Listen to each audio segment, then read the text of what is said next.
Okay, how you doing? How you doing?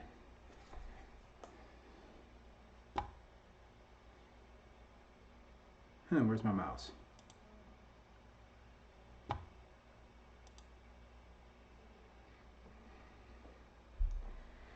Okay, so I'm going to finish up World War II.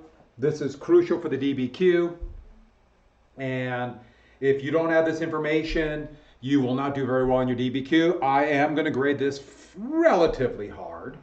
And there's something else too. If you haven't turned in your notes, please get those in. If you haven't turned in that, I just want a couple sentences of, let's say, imagine you're writing the DBQ and a couple sentences from that review book of that sentence you would use in your DBQ. And got to get that done.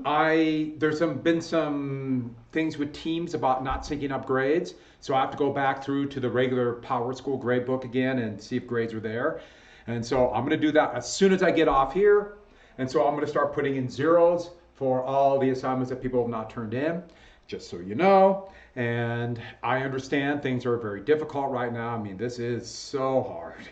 And hard to keep focused. It just it doesn't really seem like a pattern. One thing about school, we all go to school, we have work to do, we get into a rhythm, and this, we always seem out of it. So I know that's difficult. So I'm accepting late work, but I'm still, you got to do it.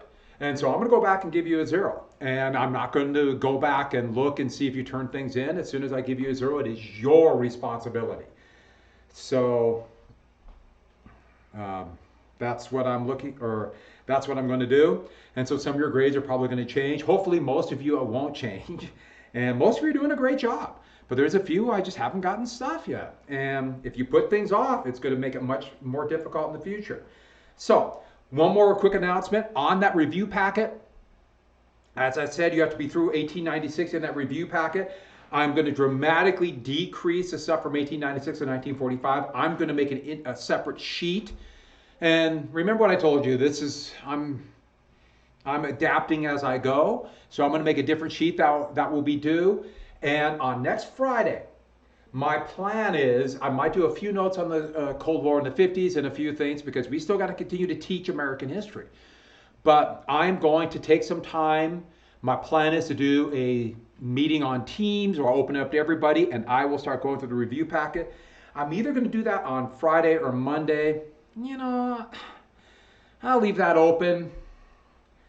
I'm leaning towards doing it on Monday the more I think about it, but either Friday or Monday, I'm going to open up it in Teams and start reviewing, and I will go over everything, and I will answer any question.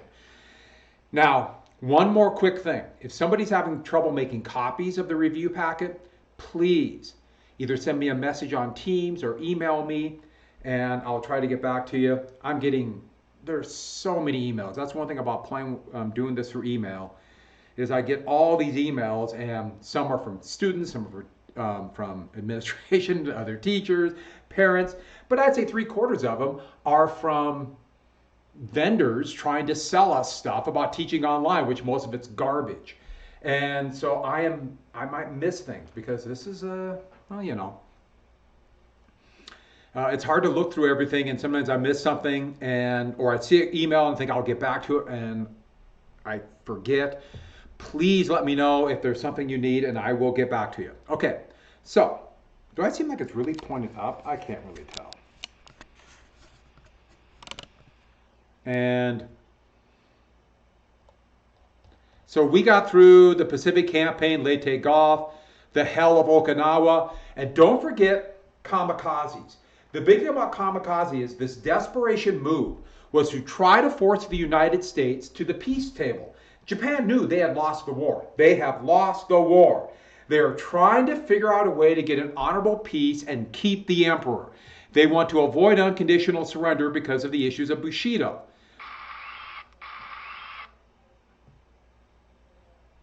God, I hate when it does that. I have no idea how to get rid of this thing. It pops up with this little sound thing. I've tried everything to get rid of it. It drives me somewhat nuts. But, okay, don't forget Yalta. Germany's going to be divided up into 4 occupation zones. Remember the Security Council where the US, Britain, France, China, and the United States all have a veto to avoid the issues of Article 10 from the League of Nations. Of course, that makes the UN pretty worthless. But one of the biggies, don't forget, the two biggies. The Soviet Union pledged to attack Japan 3 months after VE Day. So the Soviets are coming because the United States wanted Soviet help. But you have to combine that with they also pledged elections in Eastern Europe. But they never planned on doing that. So Yalta equals Malta, FDR died. We talked a little bit about the Manhattan Project and Trinity. And I believe we got right to here, or we're about here. The Cold War, a lot of times began at Yalta, where the Soviets basically said, no. No elections, we want a buffer zone. Okay, they didn't quite put it that way. They just did the old, elections would not seem prudent at this time. But let's be clear about it. Stalin not only thought he could browbeat Truman, and Truman was one of those guys who, he always wanted to act tough. Truman had this great desire or great need to show that he was not backing down to anybody. We all have insecurities. That was Truman's insecurity. And just one sec. So that was clearly Truman's insecurity. But Truman also told Stalin about Trinity. And they also said no reparations. I went through all of that. But you can really see the need for Truman to show that he will stand up to Stalin. And the fear of Stalin's trying to get as much of Europe as possible. And what are we going to do about Germany? We divided up Germany into 4 occupation zones. Will the Soviets ever leave? What else are they going to take? And we talked about the jet stream, balloons, and I believe that's why we quit, the balloons. So let's get back to Europe real fast. And the reason I'm presenting it here is because remember I talked about how near the end of the war they become more desperate and it becomes more bloody. Well, you see that against Germany. After the Battle of the Bulge, there was a real worry that maybe the Germans were stronger than what the Allies originally thought. And they thought was, we're going to have to ramp up bombing of German cities. Now, Germany, with the Western Allies right near the Rhine, and the Soviets literally 50 miles from Berlin, they are at the end. They are defeated, but fighting to the bitter end.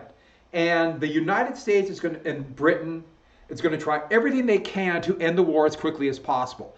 So they resorted totally to terror bombing, which we personify by the bombing of Dresden. It's basically the night of the 13th and 14th, but it stretches all the way to the 15th. Did I say April? I'm sorry, February 13th through the 15th of 1945. And Dresden had been a city with a lot of industry, this beautiful medieval town with a lot of medieval architecture, kind of a mix of modern and old. And that really been bombed. Didn't have a lot of industry. Other cities have been bombed significantly more, like Hamburg or Bremen or Berlin. And so this had not been bombed. And because it hadn't been bombed, it was a center for hundreds of thousands of refugees fleeing the Soviets. When the Soviets came into Germany, they were enacting their revenge on Germany. So the decision was to bomb Dresden with a massive firebombing raid. Firebombing raid. British bombers would come in at night, over 500, mostly Lancaster bombers, filled to the brim with white phosphorus, but also a new firebomb that just had been invented by American companies, the DuPont Corporation in the United States, napalm, which is a jellied gasoline that when exposed to air, once it gets started and exposed to air, it sucks in oxygen and burns until it runs out of fuel. So it's this kind of this smearing of a jellied gasoline. The Western Allies had been experimenting with it on French harbors, French port cities that were still being held up by German dead enders in France, like St. Nazareth. And they had still been held out. And so they decided to use these fire bombs. So they came in with heavy bombs, tried to blow up some buildings to create fuel, and then dropped hundreds of tons of fire bombs. And this created a massive firestorm. And to this day, we don't know exactly how many were killed. The British and the Americans kept this secret up until the 1960s, and then it became an evidence of this war machine that would seem to be created because of the Cold War and Vietnam. And so when I first heard about this, I heard that it was over 100,000. We believe it 100,000 killed over these 3 days. We believe it is less than that, anywhere from 40 to 80,000. Remember, it's a refugee center, so we don't know how many. But these pictures, some of the great ones, the cathedral here overlooking it, you can see just the destruction of Dresden. Bodies, burnt bodies were everywhere. And the plan was create the firestorm, and I explained what a firestorm was before, and then U.S. bombers bombed in the day to kill and panic the firefighters to keep the fire going all day. Thousands were killed. One of my all-time favorite authors is an author by the name of Kurt Vonnegut Jr., and he was captured. He was an American soldier as a young man, captured at the Battle of the Bulge. And he was in Dresden, hiding out in a slaughterhouse, big cement slaughterhouse. And he came out and had to help bury the bodies and find thousands of bodies. He helped find some of these that had went into the bomb shelters and were asphyxiated because of the firestorm sucking out the oxygen. And he would write a book called Slaughterhouse 5 about, well, it's kind of a fantasy, science fiction, goes back to Slaughterhouse 5. And that would make him, and that's one of the first times I really read about Dresden. It came out in the 1960s. But the big reason why they did this was it was more than just simply a way to get the Germans to quit. It was also, well, not just desperate to end the war, but it was in the Soviet occupation zone. And this is after Yalta, when the realization was the Soviets aren't going to do probably free elections. And who knows what's going to happen in Germany. And what happens after the war when the United States pulls back to the Western Hemisphere? What's going to stop the Soviets? Now, this doesn't take into account the destruction of the Soviet Union because of the war, but still, this is a message to the Soviets. Look what weapons we have. Sure, you might have this great land army, but the United States and Britain have a mighty air force. Just watch out. You can see this idea of intimidating the Soviet Union, just as the Soviets put that, and I showed you this yesterday, that incredible monument. They built it before they rebuilt anything. They put it in the British zone to show the Western Allies, look what we have. So Dresden, and this would trigger firebombing all over Germany. They did massive firebombing raids in Berlin in March of 1945, Munich, all these cities to try to hasten the end of the war. Now, this is in February going into March. The bombing of Japan failed, and you can imagine what's happening. The new commander of the 15th Air Force, sitting in Saipan and Tinian and Guam, he's looking at that Dresden and saying, well, that seems to be successful there. They may not be directly targeting factories, but they are having success. And what success? Killing workers, murdering workers, destroying towns, some kind of success. And so, this measure of total war, that's Berlin. And look at Berlin. That's one of the museums in the museum zone. In fact, if you go there today, at the Pergamon Museum in Berlin, this beautiful museum with unbelievable. One of my favorite places in the world. But it is still pockmarked with shell holes, not only from the fighting in Berlin when the Soviets invaded, but a month earlier, the massive firebombing. Look at Berlin. This is end of March of 1945, this is before the Soviets invaded. And so they're firebombing everything. And so Curtis LeMay, the commander of the U.S. Bombers in Saipan, Tinian, and Guam, changed tactics. Learning from Dresden, they switched these high-level B-29 bombers from 30,000 feet. They brought them down to 10,000 feet below the jet stream. They stripped off all the machine guns. They filled them with firebombs and bombed at night, knowing they can't hit anything, but they wanted a success to start with Japan. LeMay's job was to make the bomber offensive work. And how do you make it work? Some success. And so, on the night of March 9th and 10th of 1945, now you notice, it's less than a month after Dresden. So he takes what they learned at Dresden, packed him full of napalm and white phosphorus, came at 10,000 feet at Tokyo, and the biggest firebombing mission of the war. They devastated Tokyo. This is a picture of Tokyo. You see all the little spots of the firebombs from there, and here's Tokyo after the fire. And Tokyo is a massive city, the size of New York City. So we're talking millions of people lived in this city, and they leveled half the town. I don't mean damaged it and some little damage. I mean gone with firebombing raid. Here is Tokyo after the war. Over half of this town, of this massive city, destroyed with firebombs. And that one night, let me backtrack here. I didn't type that in. I thought I did. But over 100,000 civilians perished in one night, burned to death or asphyxiated in the firestorm in Tokyo. This was a massive, massive bombing mission and killed so many civilians. So let's be clear about it. The American target was to kill civilians, and they killed so many that night. Now you might look at it, wait a second, this is mass murder. We're talking children being burned alive. And what did LeMay get? Another star, a promotion, a medal, and was seen as a great success. And this would trigger firebombing all over Japan. The only reason they didn't firebomb more right after this is they literally ran out of firebombs. So they would bring more firebombs, they would use them all, wait to be reinforced. And this switched from night or daylight bombing to night bombing. Oh, sure, they lost more planes because they're flying lower, but they destroyed Japan. Now this map, I know it got the weird little pixelation when I made this PDF, but bombing from the Marianas, and now fighter planes being based in Iwo Jima could escort them. They began to attack Japanese cities. And this number right here might be hard for some of you to see, but it says 51%. That is 51% of Tokyo gone.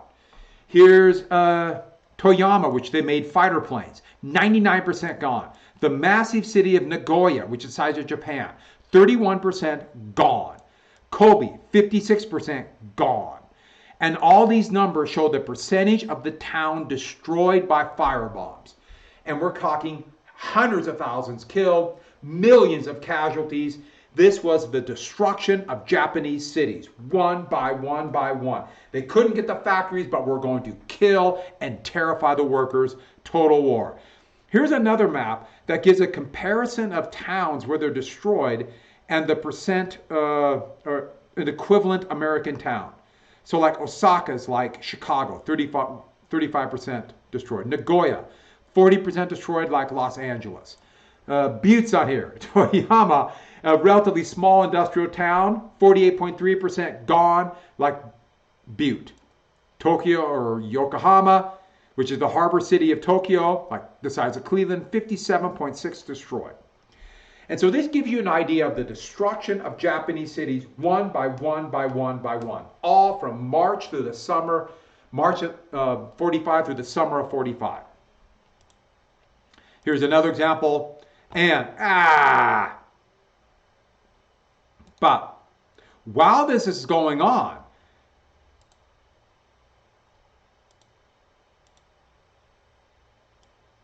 what happened here? Okay, here we go. Sorry about that. I don't know what happened, but let's get back to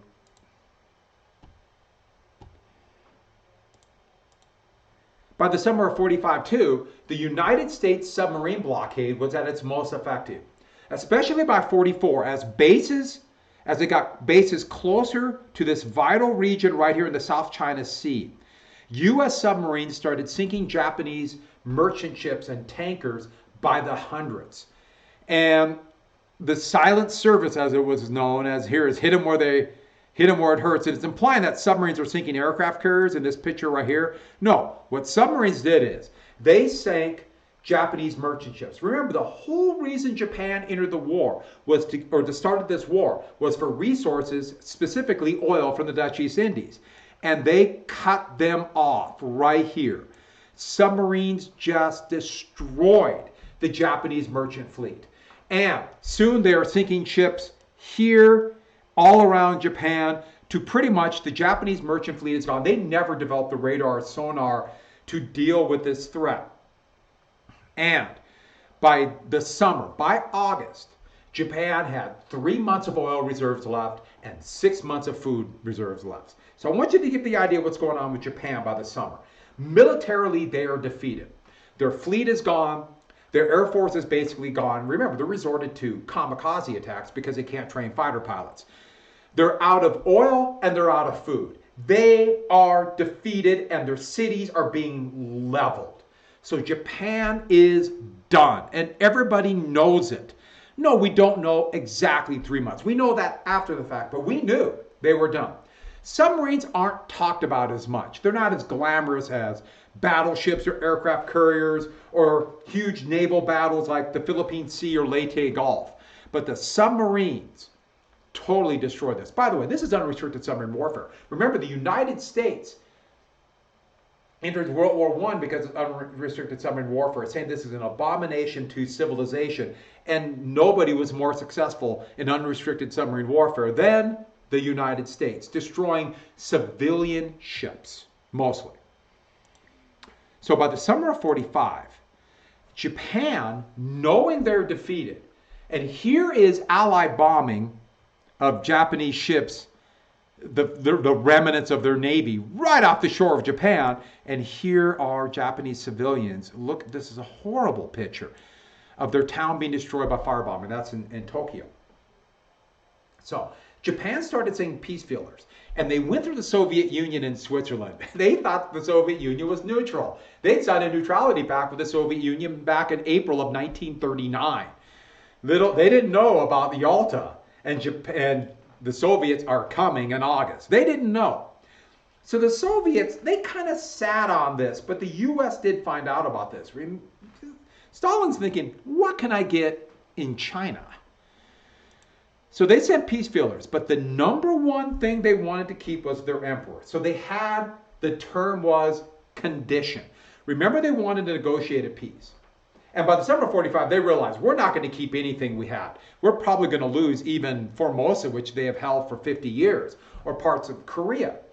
But they wanted to keep Japan and the emperor.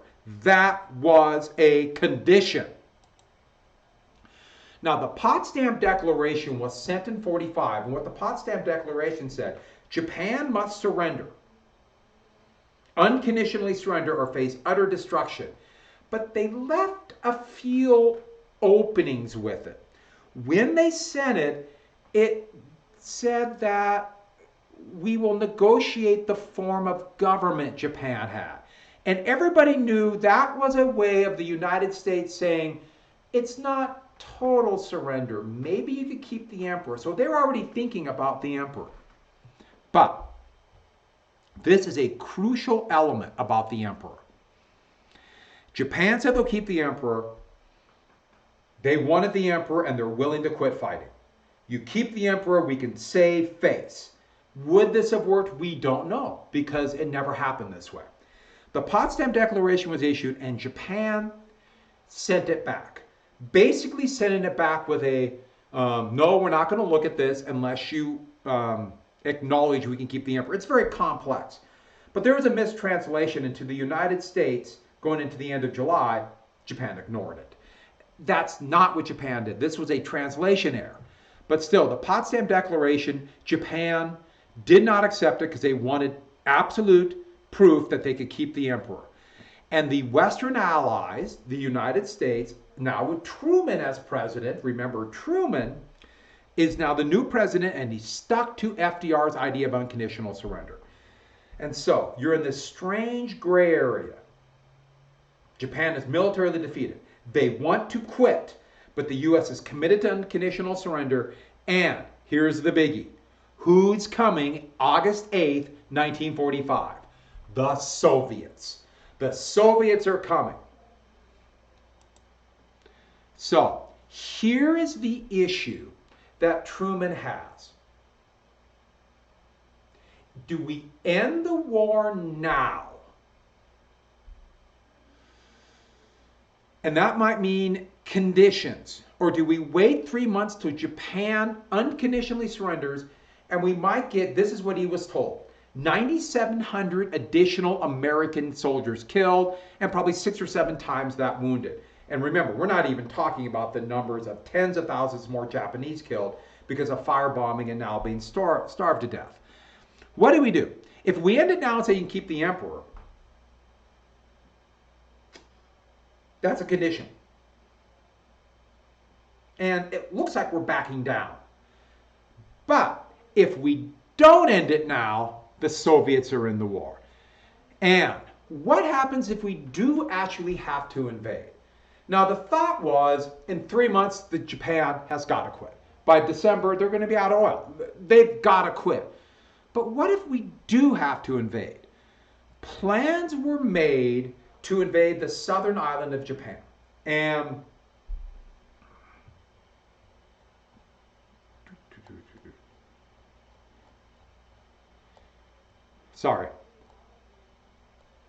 to invade Kyushu. And Kyushu, they were told, could be as many as 31,000 American casualties.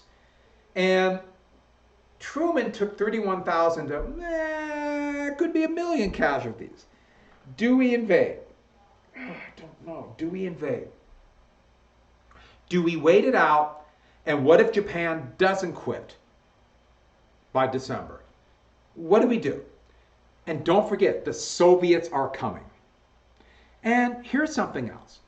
By that time, over $2 billion have been directly put into the Manhattan Project, and $2 billion have been spent on subsidiary programs. So we're talking a significant investment to make this bomb that was not ready for Germany, yet we have this big bomb.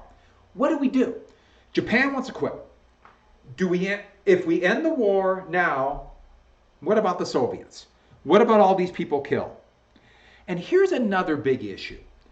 We have this Manhattan Project. If we have a bomb by August, why not use it? Why not use an atomic bomb? And the thing about it is that a lot of people look back and said, what a horrible thing to use an atomic bomb that would kill so many civilians. Why not? I'm not saying me personally, but why not? The United States has already killed hundreds of thousands of civilians. They killed over 100,000 Japanese civilians in one night firebombing Tokyo, and they're destroying everything. What's the difference between 100,000 civilians killed with firebombs and 100,000 killed with atomic bombs? We've already made our mind up that we're going to kill as many civilians as possible. What would be wrong with killing civilians with atomic bomb? We've already made the moral jump that we're going to kill as many civilians as possible in this war. So we got this Manhattan Project. We want Japan to surrender. We don't want any more Americans killed. We want this war over, and the Soviets are coming. Why not use it? And there's something else. What if the Japanese don't quit? We are dealing with a beast. Look what Japan did to American POWs in Bataan. They fought to the literal death. They will not quit fighting.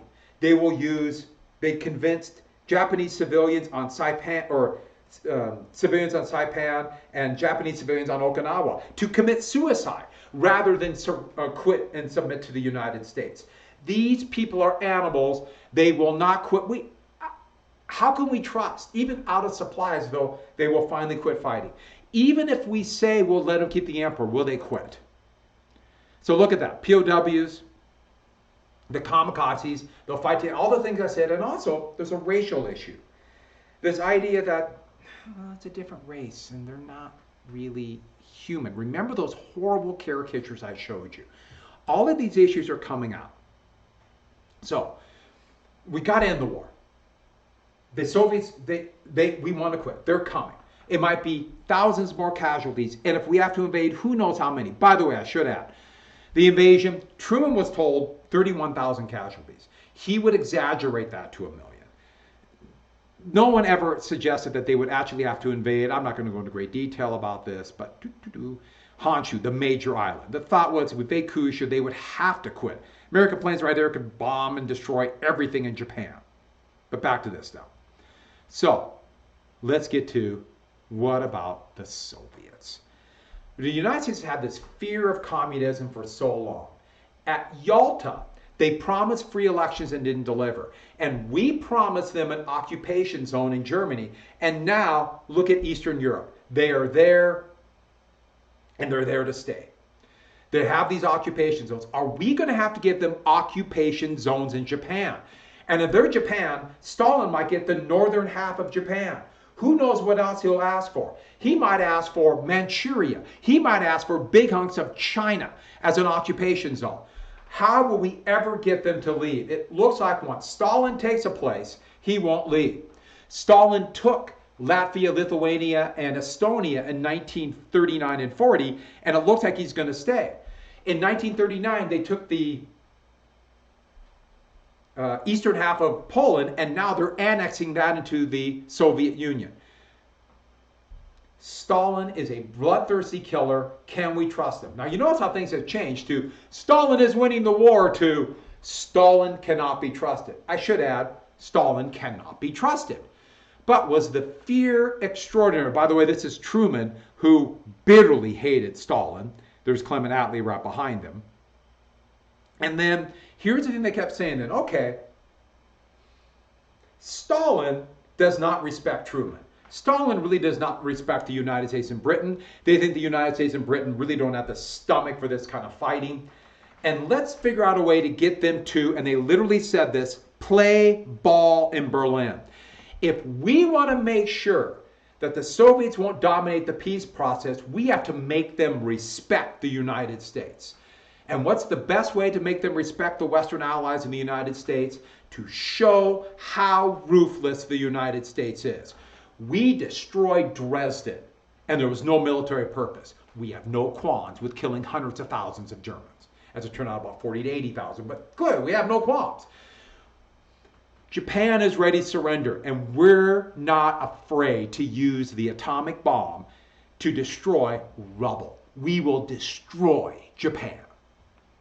So, the fear of the Soviets was a key issue about dropping the atomic bomb. So let's get to, this is a great video. Oh no, I gotta change something.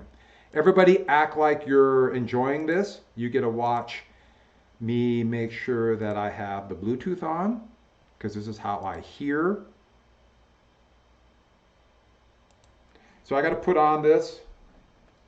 But don't forget, the United States have spent all this money. Are we going to kill any more Americans? We want to end this war.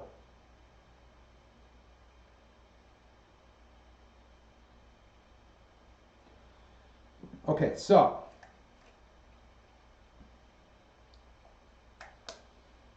and you can imagine what Truman is thinking. If we use the atomic bomb, which nobody is really sure about the effects of this, but if we use the atomic bomb and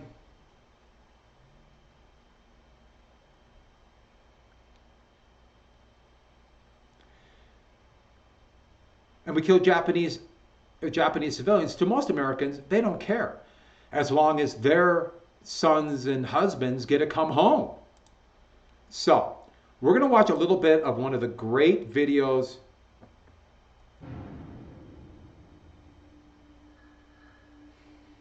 Great movies. It's called Trinity, the Atomic Bomb Movie. Now, please let me know if you can't hear this.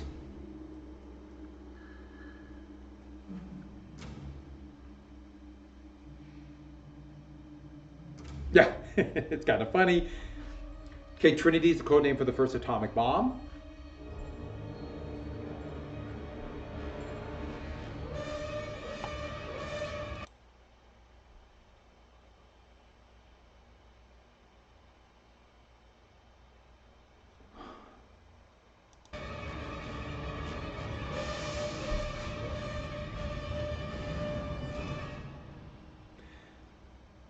So this is a movie that shows all the nuclear testing of the United States through the 1950s. And it's actually, they do it in a very dramatic way, but this is when they could start digitally enhancing and fixing the film of these explosions. And it's absolutely remarkable.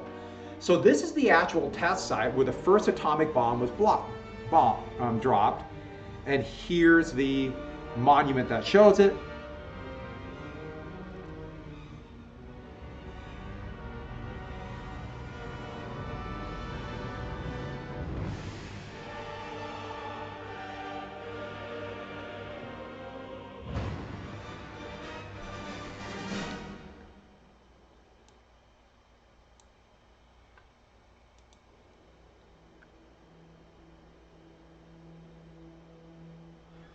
So can you hear me? This should work for my sound too.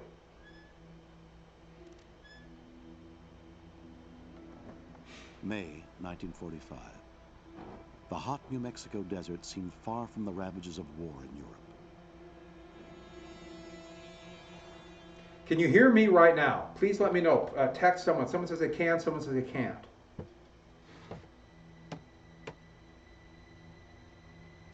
100 tons of TNT, a rehearsal to scale and calibrate the power of an untested atomic weapon.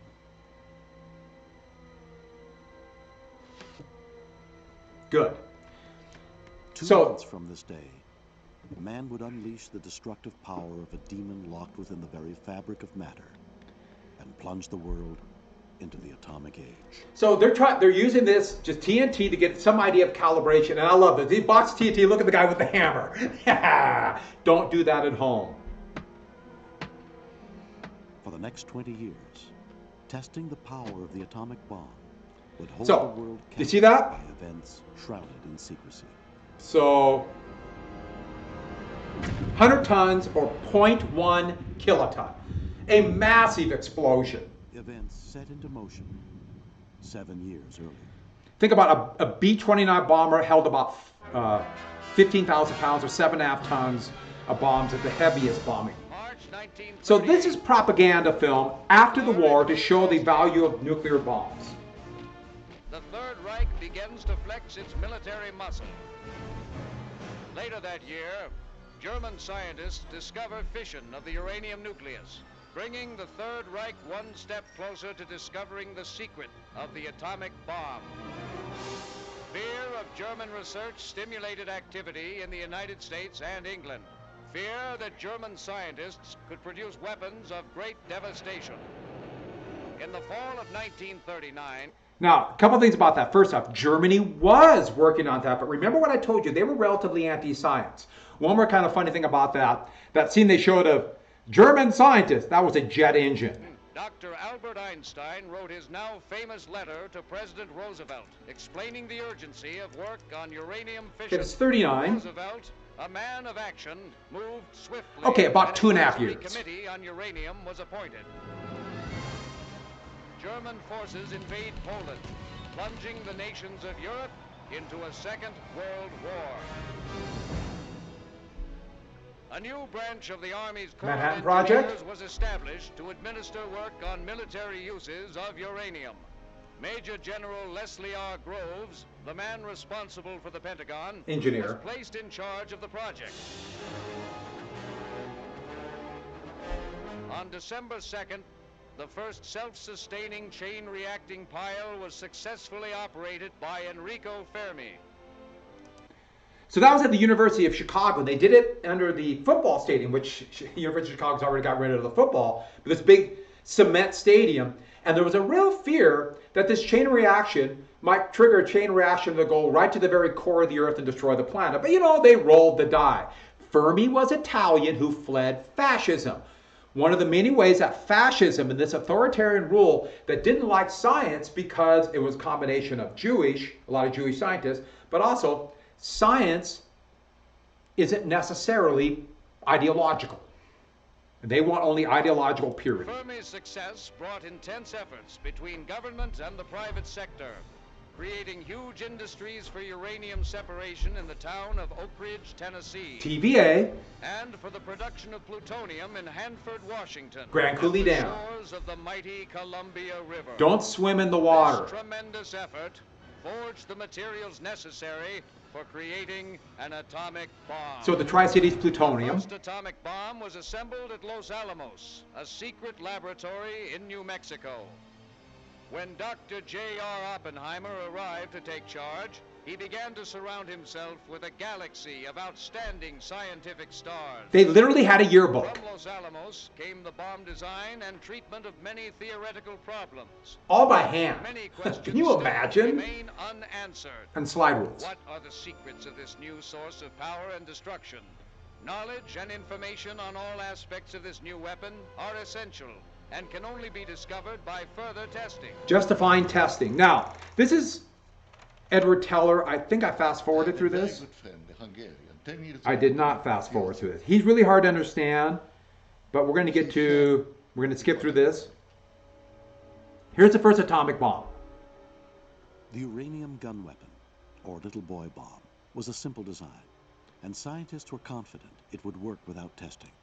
So the uranium gun was literally, they had two pieces of uranium-235. So refined uranium-238, they mixed off the 235.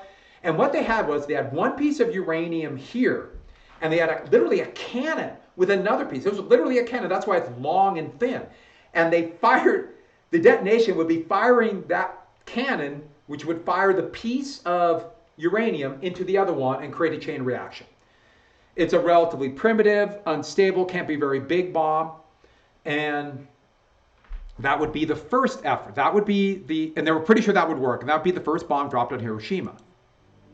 The Fat Man, or implosion bomb, was a more efficient design, using plutonium instead of uranium.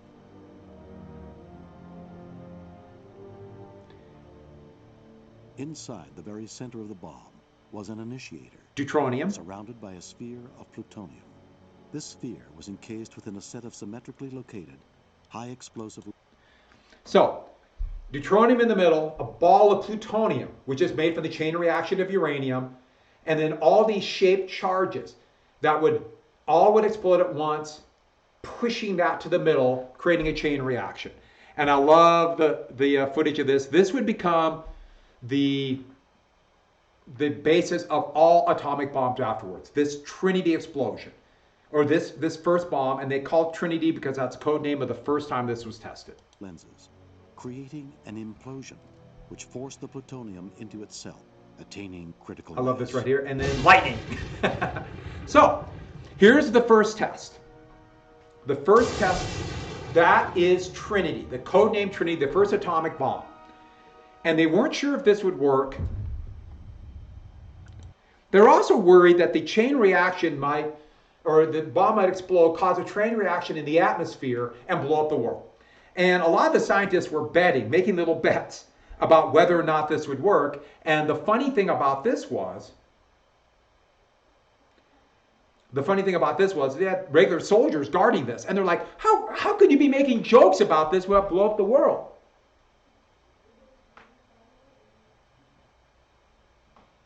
And so, with that, here we go.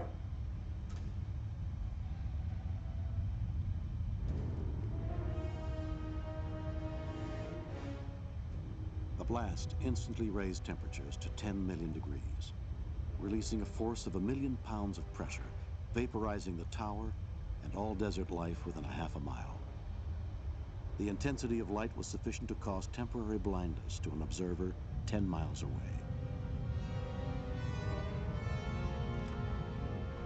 So this is amazing. Look at the yield 200 times greater than the 100-ton test. So as soon as let's get this.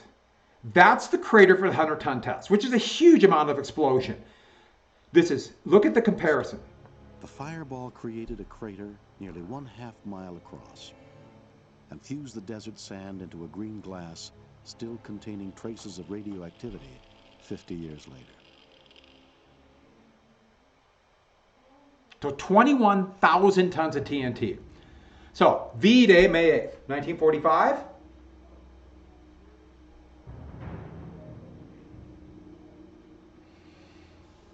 Yeah, they basically quit by 41, 42. Germany didn't have the resources to make an atomic bomb. Yet, in the Pacific, here's another propaganda film. This is from 45. Plunged the United States into war. And it showed America's greatest effort. By the way, those are rockets, anti-aircraft guns. Gathering momentum with each small victory, our forces had conducted an offensive against the war-bloated empire of the rising sun. Our biggest weapon, Island by island, mile by mile, massive with arrows. ever-quickening sweep, the combined land, sea, and air forces of the Allies drove against the borders of that empire, forcing it back until late in 1945, only the bastions of the Japanese home islands remained to be stormed.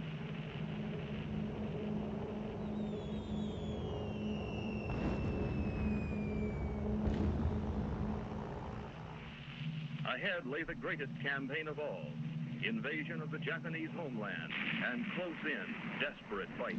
That's Iwo Jima right there. But this fanatical enemy would not quit until her last fighting man had been driven from his cave and killed, had been established time and again by bitter experience. A dead Japanese soldier.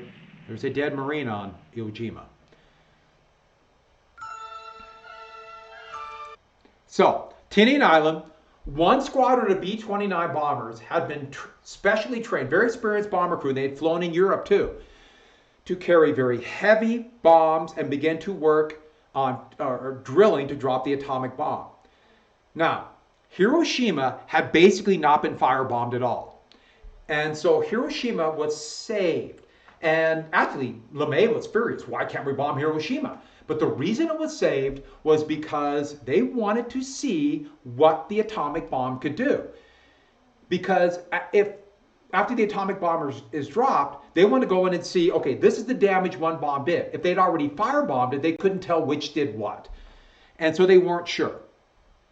So the decision was made then to bomb Hiroshima. Now, they had started doing 3-plane reconnaissance flights over Hiroshima for days in the morning and not bombing. So the people of Hiroshima would not be too concerned when a 3-plane mission went over. And it'd be 3 planes, 2 spotters and the Enola Gay, which was Colonel William Tibbett, who is the commander of this squadron. He flew the lead B-29 that would drop the bomb on Hiroshima, and he named it after his mother, the Enola Gay.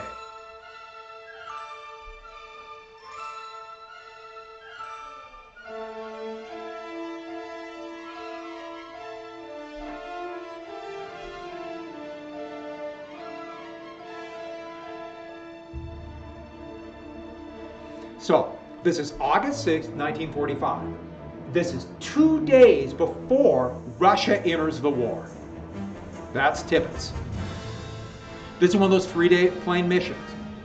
Now, the plan was to explode it well above the town, so the ground would not absorb the shockwave.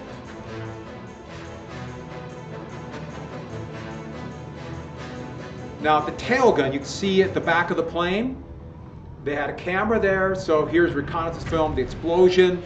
This is looking back at the mushroom cloud, and it's being buffeted by the plane as it went over.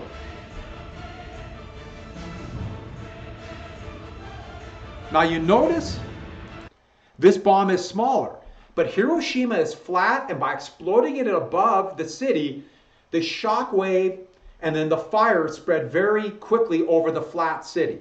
And so it actually did much more damage than the next attack. Now, Nagasaki, 3 days later, was actually the 3rd city that they were supposed to bomb.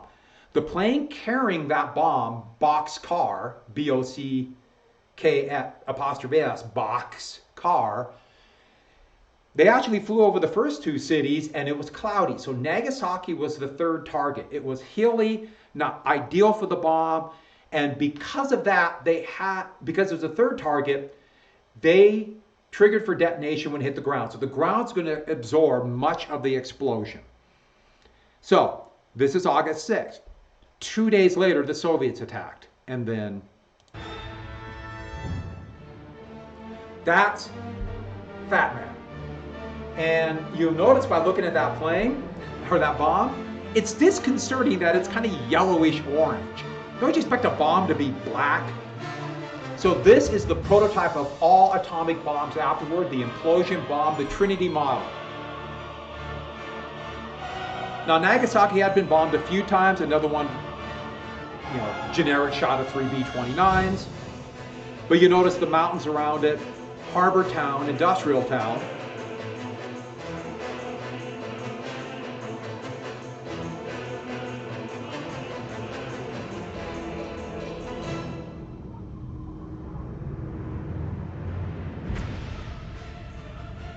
So that's when the tail turned. And you notice how it looked so much lower, not just because the plane is high, but because they had to drop it on the ground. 20 kilotons.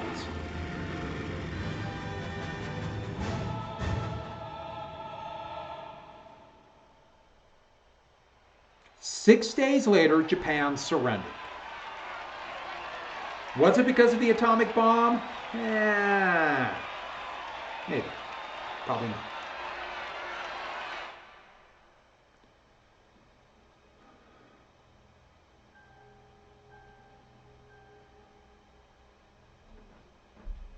The uranium gun weapon, or little boy bomb, was detonated over Hiroshima at an altitude of 1,800 feet, the height to achieve maximum blast effect. 3 days later, the Fat Man implosion bomb was detonated over Nagasaki. On the ground, actually, when it hit.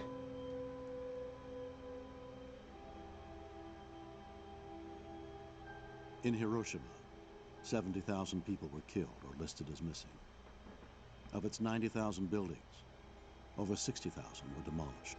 So 2/3 of their buildings The implosion gone. bomb dropped on Nagasaki took the lives of 42,000 people and injured 40,000 more. It destroyed 39% of all the buildings in the city. With a yield of 20 kilotons, similar to that of Trinity, this weapon would be considered a nominal atomic bomb and provide a blueprint for all future nuclear weapons. So 2/3 of Hiroshima was destroyed. Yes, the bomb was smaller, but remember I told you about the flat city. And they're still firebombing this whole time. It's not like they quit firebombing. They're firebombing, and U.S. aircraft carriers, now with complete control of the sea, are bombing during the daylight. Japan is utterly and completely defeated. But to the Japanese, yeah, this was a big deal. They realized one plane, or they weren't sure exactly, but it seemed like 1 or 2 planes and 1 bomb might be a new real threat. But they have lost so many people and towns have been so destroyed. This was not a radical of a shakeup as you would think. Now, let's be clear. This is huge. This changes everything. Because think about the firebombing of Tokyo. That killed over 100,000 people, but that was 500 planes. 500 planes bombing. 500 planes bombing to do that kind of damage. At Hiroshima and Nagasaki, it's one plane at each city doing all that damage. Now just use your imagination. Go from one plane carrying an atomic bomb to 500 planes. And that is where you get the real terror of atomic warfare. It's the mass use of these weapons. You can literally see the end, not just of civilization, but of the planet. But the Japanese didn't see it that way. Something else happened. But why won't this work? Why don't we get back to the Manhattan Project? So these are things that we already saw. The building, Nagasaki and Hiroshima. These are a couple, these are the burns. Burns is the big thing about, okay, I added those slides in case I didn't want to show the movie, but since I showed the movie, I don't need to explain it again. But burns are the big killer on this. But also afterwards, there would be radiation sickness. And one big thing that happened, in between the droppings of the bomb, the Soviets invaded Manchuria. And this hit Japan a shockwave, like a tsunami. This was so big. That's all they talked about. Oh, here come the Soviets. And in the biggest offensive, military offensive in history, even bigger than Operation Bagration, a massive Soviet attack on Japanese-controlled Manchuria. This was a titanic invasion. So think about firebombing, aircraft carrier bombing. The Japanese are utterly defeated. They're out of supplies. They're out of oil. Also, 2 atomic bombs. But then here come the Soviets. Oh no. And they made the rational decision. It is better for us to surrender to the United States than to surrender to the Soviet Union. We've got to end this war now. And so, on Japan would begin to talk about surrender. But I'm sorry they got carried away. But what happened was many diehards, never enders, dead enders, in the Japanese military said, we're not going to do it. And they even attempted to overthrow the government, assuming that the emperor really doesn't want this. And so the emperor did something that had never done before. The emperor gave a radio address announcing to the Japanese people that the war is unwinnable and we must accept the unacceptable and we must surrender. And the coup was stymied by that, and Japan would surrender. So on the 14th, they announced the surrender. So technically, the next day, April 15th, would be VJ Day. That's August 15th. And on September 2nd, 1945, the Japanese would formally surrender. That's the battleship Missouri. These are the Japanese emissaries accepting the unconditional surrender. Here's General MacArthur signing the surrender. The Missouri now is right next to Arizona at Pearl Harbor. And what happened to the emperor?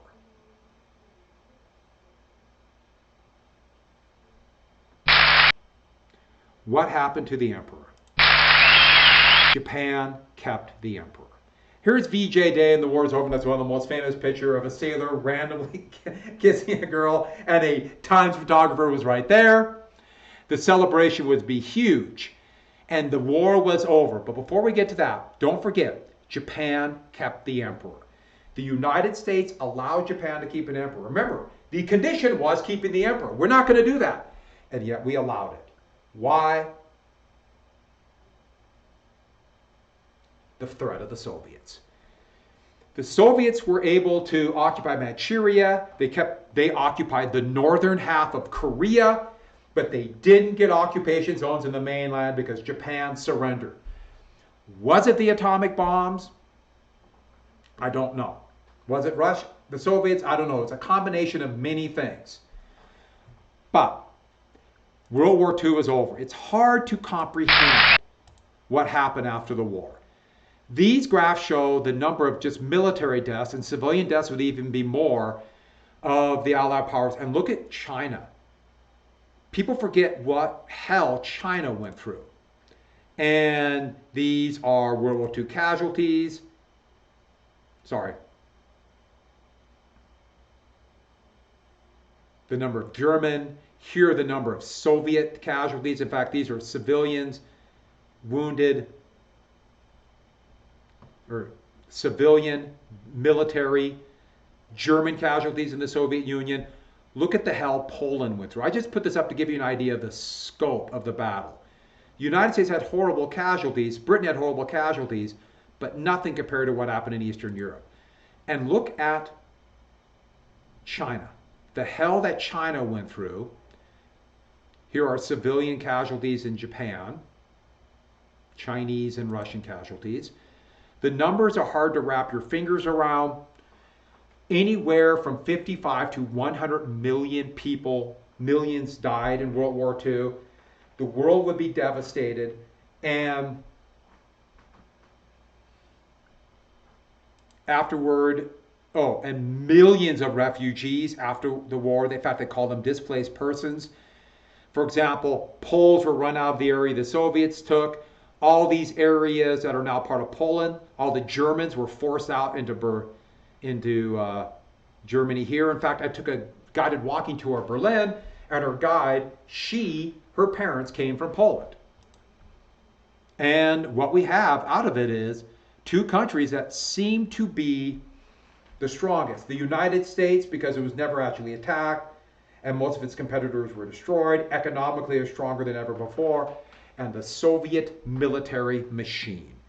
And so on that note, beginning of the Cold War, there's where we'll quit. I covered a lot then of the fear of the Soviets, Japan, how they fought, the unconditional surrender.